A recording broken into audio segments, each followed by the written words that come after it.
India اور پاکستان میں لوگوں کو عربی پڑھنا آتی ہے پر سمجھ نہیں آتی. یہ ہمارا ایک پورا ایجوکیشن سسٹم ایسا ہی ہے بچپن سے لے کے. So most of us are now in our 20s 30s 40s and we are nowhere. تو کہاں سے ہم شروع کر سکتے ہیں قرآن کو سمجھنا پڑھنا یا عربی کو سمجھنا اور پڑھنا کہ ایٹ لیسٹ اپنی لائف میں ہم کچھ تو علم حاصل کر لیں؟ میرے نزدیک عربی پڑھنا جو ہے وہ دوسرا درجہ ہے. عربی کے مشکل کام ہے، محنت کا کام ہے. اس کے لیے آپ کو پہلے ایک بہت سیریس قوت ارادہ، انٹینشن، موٹیویشن ہونی چاہیے. وہ کہاں سے آئے گی؟ پہلے میں کہتا ہوں کہ اگر انسان قرآن پڑھنا شروع کر دے، قرآن کے لیکچر سننا شروع کر دے، قرآن کو سمجھنے کی کوشش کرنا شروع کر دے، اور اتنا پڑھے اور اتنا سمجھنے کی کوشش کرے عربی کے بغیر، کہ اس کے اندر ایک تڑپ سی آ جائے کہ یہ مجھے بغیر کسی ترجمے کے یا بغیر کسی کے سمجھانے کے مجھے خود سمجھنا ہے. جب تک وہ آپ کے اندر ایک پیاس نہیں ڈیولپ ہوگی نا، تب تک آپ عربی پڑھنا اگر کل بھی شروع کر دو، پرسوں چھوڑ دو گے، 3 دن پڑھو گے پھر کوئٹ کر دو گے. اس پیاس کو بڑھانے کے لیے پہلے آپ کو قرآن کے ساتھ ٹائم گزارنا پڑے گا، تاکہ آپ کو احساس تو آپ کیا چیز ہے جس سے آپ محروم ہو رہے ہو. رائٹ، وہ ابھی تک ابھی احساس ہی نہیں ہے کہ ہم what are we missing.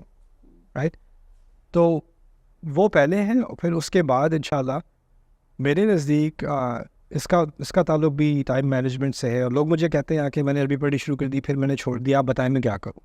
میں نے کہا میں آپ کو کبھی نہیں بتاؤں گا آپ کیا کریں، ہو ہی نہیں سکتا. کیونکہ اگر آپ نے چھوڑ دی تو آپ اپنے آپ سے پوچھیں آپ نے کیوں چھوڑی، میں کیوں بتاؤں. میں نے کبھی کسی سے جا کے کیوں نہیں کہا کہ میں نے چھوڑ دی، آپ مجھے بتائیں میں کیا کروں، پلیز مجھے موٹیویٹ کر دیں. اگر میں نے اپنے آپ کو ایکسکیوز نہیں دی، میں تمہیں کیوں دوں. حدیث میں آتا ہے کہ تم میں سے کسی میں ایمان نہیں ہے جب تک وہ اپنے بھائی کے لیے وہ چیز پسند نہ کرے جو اپنے لیے اسے پسند ہو. رائٹ، مجھے اپنے لیے کیا پسند ہے، نو ایکسکیوزز. تو میں تمہارے لیے ایکسکیوزز کیوں پسند کروں. میں نے کبھی زندگی میں یہ سوچا میں جا کے کسی کو پلیز مجھے موٹیویٹ کر دیں تاکہ میں پڑھ لوں. میں نے زندگی میں کبھی خیال نہیں آیا میرا مجھے کہ میں کسی سے جا کے اس طرح کہوں. تو یہ تو ایک بہت کمزور پرسنالٹی کی علامت ہے کہ میں جا کے، جب تک آپ میرے دل میں ایک آگ نہیں لگائیں گے وہ آگ لگے گی نہیں. یار تمہیں اللہ تعالیٰ نے بنایا ہے، تمہارے اندر اللہ تعالیٰ نے اپنی بنائی ہوئی روح ڈالی ہے. وہ کوئی کمزور چیز ہے، اس کی بےزتی، اس کی توہین کر رہے ہو. تو جب تک انسان کو اپنی قدر نہ ہونا تو وہ باہر سے کہیں کوئی آ کے میری مدد کر دے. اور یہ بے بسی والا جو پورا ہم نے ایک سین بنایا ہوا ہے، اس کا میں پوری طرح انکار کرتا ہوں. آپ بالکل کیپیبل ہو، آپ کے اندر ڈسپلن بھی ہے، ڈٹرمنیشن بھی ہے، ابیلٹی، ساری چیزیں ہیں. بس آپ اپنے آپ سے جھوٹ بول رہے ہو کہ آپ بالکل بے بس ہو، یا آپ سست ہو، آپ یہ ہے وہ. یہ جھوٹ آپ اپنے آپ سے تو بول سکتے ہو، اللہ سے نہیں بول سکو گے قیامت کے دن.